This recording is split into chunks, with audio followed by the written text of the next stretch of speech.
एक बार महात्मा बुद्ध एक गांव में अपने शिष्यों सहित घने पेड़ की छांव के नीचे बैठे थे। आसपास के गांवों से बहुत से लोग अपनी मानसिक समस्याएं लेकर महात्मा बुद्ध के पास आ रहे थे। महात्मा बुद्ध उन सब की मानसिक परेशानियों का समाधान करते थे। सब लोग खुशी खुशी अपनी समस्याओं का समाधान पाकर वहां से लौट रहे थे।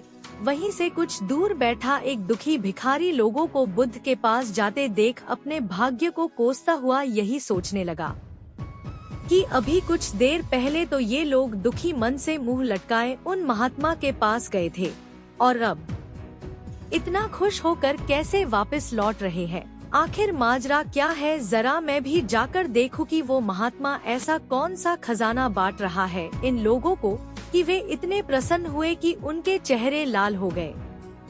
जब वो दुखी भिखारी कुछ नजदीक गया तो उसने देखा कि ये महात्मा तो लोगों को प्रवचन देकर लोगों के दुख का निवारण कर रहे हैं।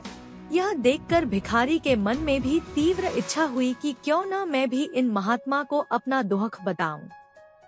मुझे भी अपने दुख का समाधान अवश्य मिलेगा।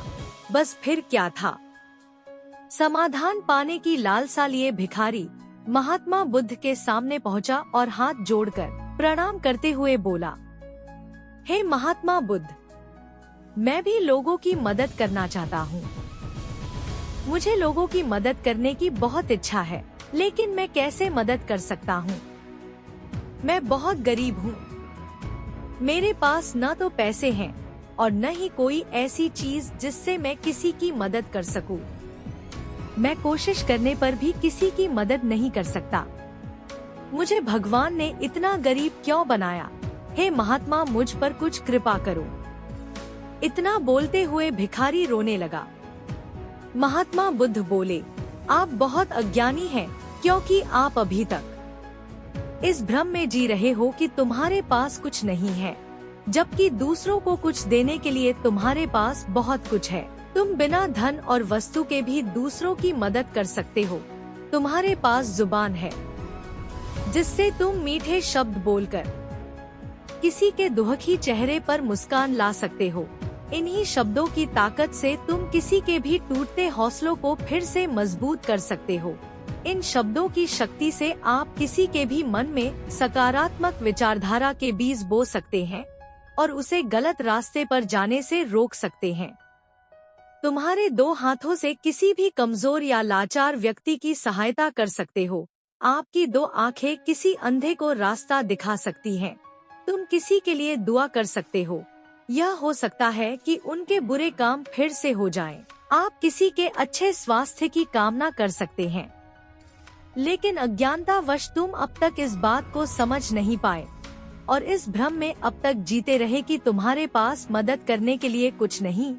किसी की मदद करने के लिए धन और वस्तु का होना अनिवार्य नहीं है। बिना धन और वस्तु के भी हम कई प्रकार से लोगों की मदद कर सकते हैं।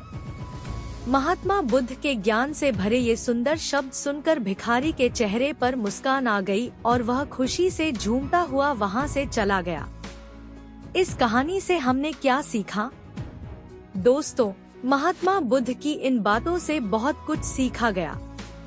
आजकल बहुत से लोग यह सोचकर दुखी होते हैं कि मेरे पास ये नहीं है, बल्कि जो आपके पास है उसी में संतुष्ट रहना सीखें और बिना मतलब के लोगों की मदद करें।